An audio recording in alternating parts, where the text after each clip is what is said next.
Look at it. A machine. It looks stable, doesn't it? You wake up, you go to work, you buy coffee, you pay your taxes. You think the economy is just the sum of all our choices. You've been told that if you work hard, you succeed. You've been told that prices go up because of supply and demand. You've been told that the bank is just a safe place to store your money. But what if I told you that the economy you see is a facade, a stage set designed to keep you walking in circles while the real economy operates in the dark? There is a second layer to our world, a hidden ledger. Economists call it the shadow banking system. It is estimated to hold assets and liabilities that exceed the GDP of the entire planet. It is the architecture of manipulation. In the next 20 minutes, we are going to name names. We aren't talking about conspiracies. We are talking about documented court cases, admitted felonies, and public filings that no one reads. We are going to show you how the game is rigged, who rigged it, and why you are the one paying the bill. Welcome to the real world of Shadow Economist. Let's start with the illusion of choice. Walk into a supermarket. You see Pepsi, Coke, Nestle, Unilever, Kraft. Dozens of competitors fighting for your dollar. Or are they? Let's look at the shareholders. Who owns Coke? The top institutional shareholders include Vanguard and BlackRock. Who owns Pepsi? Vanguard and BlackRock. Who owns the airlines you fly, the media you watch, the banks you use? This is known as common ownership. Imagine the boxing match where both fighters are managed by the same guy. Does he care who wins? No.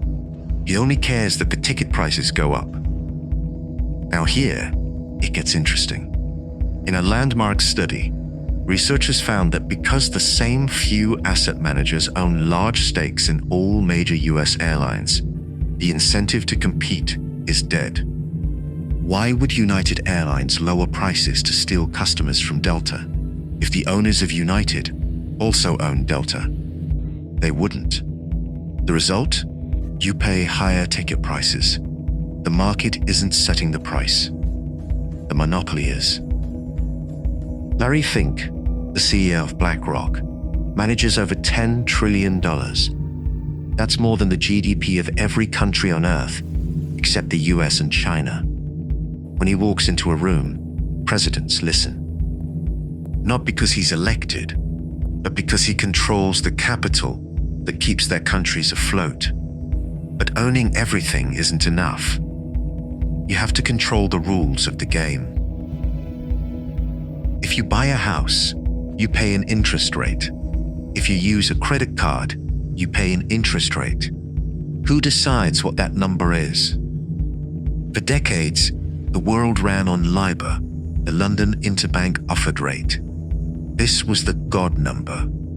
It determined the interest rates for $350 trillion worth of financial products worldwide. Your mortgage, your student loan, your car payment, it was all tied to this number. We were told this number was calculated by the free market. We were lied to. In 2012, the truth broke. Traders at major banks like Barclays, UBS, and Citigroup were just making it up. They were messaging each other on chat rooms, literally asking their friends at other banks to lie about the interest rate so they could make more money on their daily trades. Think about that. The price of money for the entire planet was being rigged for the price of a cup of coffee. Barclays was fined $450 million. UBS was fined $1.5 billion. Sounds like a lot? It was pennies. They made billions rigging the system. No CEO went to prison. The architecture remained intact. So, the investors own the companies, and the traders rig the rates. But what happens on the ground floor? what happens to the employees and the customers? Enter Wells Fargo. We had quotas. They called it 8 is great. Every customer needed 8 products: checking, savings, credit card, mortgage. If you didn't sell, you were fired. If you couldn't sell, you improvised. They forged signatures. They created fake PIN numbers. They moved money from a customer's real account to a fake one to make it look active, triggering overdraft fees for the customer. Why? Because the stock market demanded growth. Because BlackRock and Vanguard want to see the line go up. This wasn't a few bad apples. This was policy. The CEO, John Stumpf, walked away with $130 million when he retired. The low-level employees who blew the whistle, they were fired. The lesson here is simple. In the architecture of manipulation, fraud is a feature, not a bug. If you get caught, you pay a fine. It's just a cost of doing business. But what if you don't play along? What if you run a business the system doesn't like? In 2013, the US Department of Justice launched a secret initiative called Operation Choke Point. The goal wasn't to arrest criminals. The goal was to pressure banks to cut off financial access to legal industries that the government deemed high risk or politically incorrect. Gun shops, payday lenders, coin dealers, even fireworks companies. Imagine you own a gun store. Perfectly legal. One day, your bank calls. They're closing your account. You go to another bank. Same thing. You can't process credit cards. You can't pay your employees.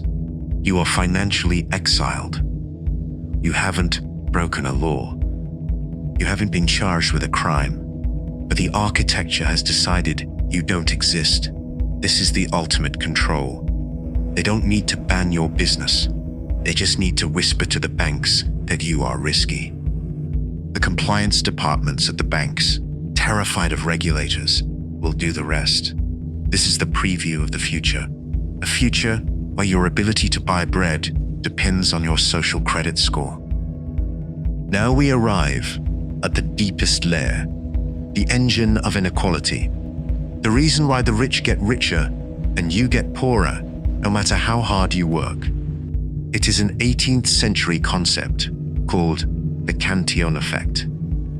Here is how it works. When the Federal Reserve, or the central bank, prints new money, like the trillions printed in 2020, that money doesn't appear in everyone's pocket at the same time. The money goes to the top first. It goes to the big banks, the hedge funds, the government contractors. They get the money at zero interest. What do? They buy assets. They buy houses, stocks, gold, and companies. By the time that money circulates down to you, in the form of your paycheck, the damage is done. The prices of houses have already skyrocketed because the rich bought them with the free money. The price of groceries is up. The new money has diluted the value of your savings. This is not inflation. This is theft. It is a transfer of wealth from the savers to the borrowers, from the people to the banks. Since 1971, productivity has gone up, but wages have stayed flat. Where did the difference go? It went to the people closest to the money printer. You might ask, where are the regulators? Why doesn't the government stop this?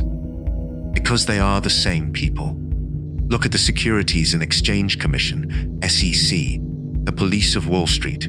Study after study shows that SEC lawyers, who are tough on banks, don't get hired by big law firms later. But the ones who play nice, they leave their government job and walk into million-dollar salaries at the very firms they were supposed to regulate.